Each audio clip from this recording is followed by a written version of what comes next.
या निवडणुकांचा जो प्रचार आहे त्याच्यामध्ये महायुतीचे दिग्गज नेते उतरलेले आहेत, आरोप प्रत्यारोप होत आहेत। हे सगळं बघता 2029च्या विधानसभा निवडणुकांच्या दृष्टीने इथून काही संकेत मिळत आहेत? बघ, मी काही दिवसांपूर्वी असं म्हणालो होतो की ह्या ज्या स्थानिक स्वराज्य संस्थांच्या निवडणुका आहेत ह्या महायुतीतल्या 3 पक्षांमध्येच आहेत। आज निर्विवादपणे भाजप हा क्रमांक 1चा पक्ष आहे, क्रमांक 2चा पक्ष हा एकनाथ शिंदेंची शिवसेना आहे आणि क्रमांक 3चा जो पक्ष आहे तो आहे अजित पवारांचा राष्ट्रवादी काँग्रेस, पण त्याला मदत ही शरद पवारांच्या राष्ट्रवादी काँग्रेसची आहे। अनेक ठिकाणी अजित पवारांच्या पक्षाच्या मदतीनं शरद पवारांच्या पक्षाचे उमेदवार तिथे आहेत, काही ठिकाणी चिन्हावर सुद्धा आहे। सांगायचं हे आहे की या निवडणुकीनं हे स्पष्ट होतं आहे स्थानिक स्वराज्य संस्थांच्या की काँग्रेस ही जवळजवळ पक्ष संघटना म्हणूनही आणि काँग्रेसचं महाराष्ट्रातलं महत्त्व आणि अस्तित्व म्हणूनही ही जवळजवळ संपल्यात जमा होईल की काय अशी भीती वाटते।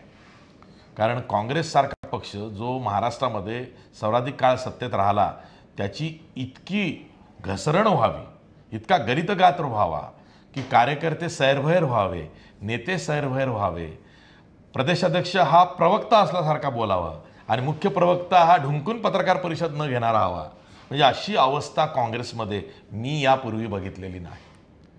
राहिला प्रश्न उद्धव ठाकरेंच्या शिवसेनेचा, तर काही ठिकाणी खास करून मुंबई आणि तिथे आता राज ठाकरे उद्धव ठाकरेंसोबत आहेत म्हणून मुंबई महापालिकेची निवडणूक ही काटेकी टक्कर आहे। तिथेही दोन्ही ठाकरे बंधू एकत्र आल्यावरती मराठीचं जे नॅरेटिव्ह आहे त्यावरती कसं मतदान फिरतं आणि त्यातल्या त्यात 19% क्रमांक 2ची जी मतं आहेत, 19% मुस्लिम मतं, ती जर का ठाकरे बंधूंकडं मोठ्या प्रमाणात वळली तर आणि तरच मुंबईमध्ये भाजप सत्तेत येऊ शकत नाही। अदरवाईज मुंबईसह MMR रिजनमधल्या बहुतेक नगरपालिका, त्याला जोडून पुणे असेल, तसंच नाशिक असेल, छत्रपती संभाजीनगर असेल, पिंपरी चिंचवड असेल, अशा ज्या महत्त्वाच्या, आणि नागपूर तर आहेच भाजपची कधीपासून, अशा महत्त्वाच्या महापालिकांवरती हा महायुतीचा झेंडा लागतोय। म्हणजे विरोधक हे जवळजवळ नामशेष होत आहेत। पण त्याहीपेक्षा भीती काय वाटते, आज तुम्ही निवडणुकीसाठी प्रलोभन म्हणून मतदारांना निवडणुकीच्या पूर्वी 1,00,000 कोटींच्या योजना जाहीर केल्या, लाडकी बहीणपासून इतर घोषणा। सांगितलं काय जातं, लोकांच्या गरजेच्या ह्या योजना आहेत, नाही ह्या लोकांच्या गरजेच्या योजना तशा नव्हत्या।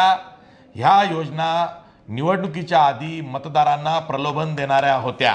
तुम्ही बातम्या काही छापून आणा, पण तुम्ही 1,00,000 कोटीच्या जर काही योजना विधानसभा निवडणुकीच्या आधीच्या बजेटमध्ये जाहीर करता, ही सरळ सरळ सरकारी लाच तुम्ही मतदारांना देता असं एक्सपर्ट्स म्हणतात, असे कॉन्स्टिट्यूशनल आणि लीगल एक्सपर्ट्स सांगतायत।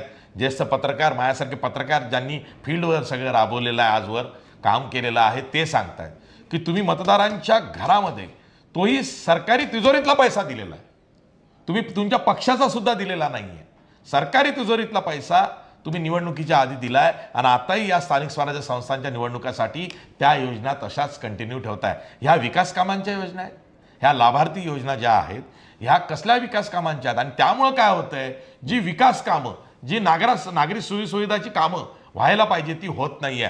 याच्यामध्ये होतंय काय, याच्यामध्ये जो क्रमांक 1चा पक्ष आहे ज्याच्या आशीर्वादामुळे अजित पवार आणि एकनाथ शिंदे हे सत्तेत आहेत आणि ते आता परावलंबी झालेले आहेत, आणि त्या खरंच दोन्ही कुबड्याच आहेत भाजपच्या, एकीकडे अजित पवार आणि दुसरीकडे एकनाथ शिंदे, त्यांना पर्यायच नाहीये, ते भाजप सोडून गेलेत की संपले असं समीकरण देशभर तयार होत आहे, महाराष्ट्रात सर्वात आधी तयार झालंय। आणि ही बाब अजित पवारांनाही माहिती आहे, म्हणून शरद पवारांनी त्यांना सुटकेचा मार्ग सांगितला की मी तुझ्यासोबत येतोय, आपण तुझं अस्तित्व वाढूया, आणि काँग्रेसचा जो केक आहे तो भाजपनं फारसा घेऊ नये, त्यामध्ये तू सुद्धा अधिकार सांग, त्यात तू तो वाटून घे।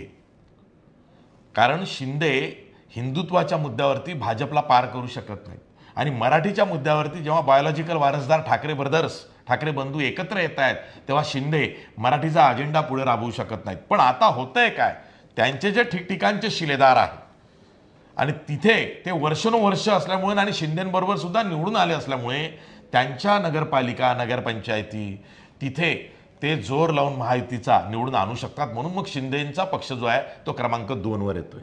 आणि अजित पवारांचा पक्ष हा राष्ट्रवादी काँग्रेस तशीच 3.5 जिल्ह्याची आणि त्याच्यावर नाशिक जिल्हा काही प्रमाणात आणि काही प्रमाणात बीड जिल्हा जोडला तर तो 5.5-6 जिल्ह्यांचा पक्ष होतोय. तिथं त्यांची तेवढी ताकद राहते.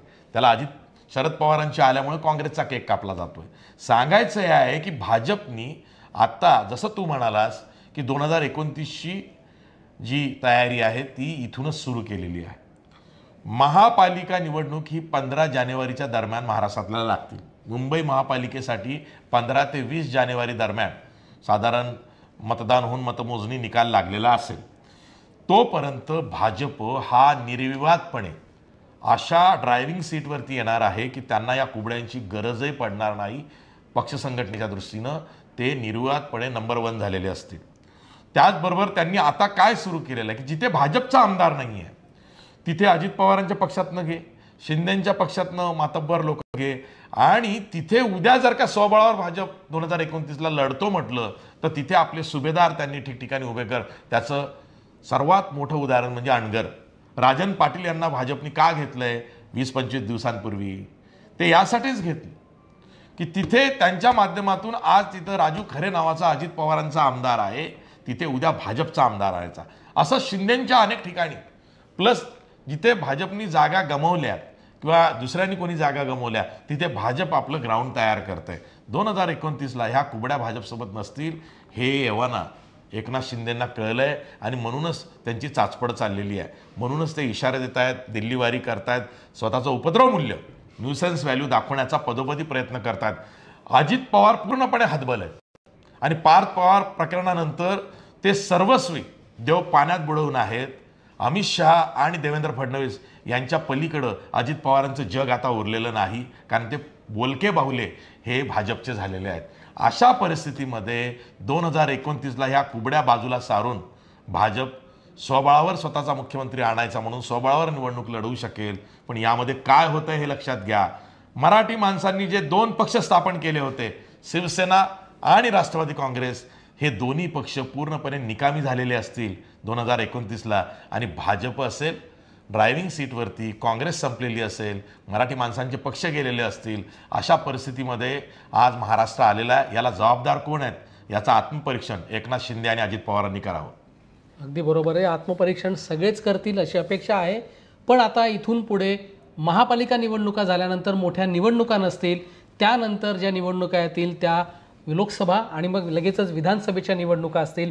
त्यामुळे या निवडणुकांच्या निकालांमधनं तेव्हाच्या रणनीतीची एक आखणी होईल का? एक साधं उत्तर असतं, विकासासाठी आम्ही हे सगळं करतो, आम्ही विकास करू, आम्ही निधी देऊ. कसला विकास करू? महाराष्ट्र फिरा जरा. फक्त हा जो गोल्डन ट्रायंगल आहे मुंबई, नाशिक, पुणे आणि आता कोल्हापूरमध्ये तो जो मुंबई बंगळुरू हायवेमुळं तुम्हाला विकास दिसतोय. कुठे आहे मराठवाड्यात विकास? आत्महत्या शेतकऱ्यांच्या ह्या वाढतायत. विदर्भामध्ये कुठं विकास आहे? एक समृद्धी महामार्ग झालं. नागपूरचं मिहान कुठं वाढतंय? कुठं इंडस्ट्री कुठं लागते आहे?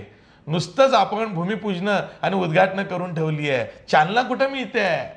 महाराष्ट्रामध्ये कधी नव्हे इतका रिजनल इम्बॅलन्स आहे. डॉक्टर विजय केळकर समितीचा अहवाल प्रादेशिक असमतोलावरचा, त्याच्यावर कुठली चर्चा नाही, काय नाही, काय नाही.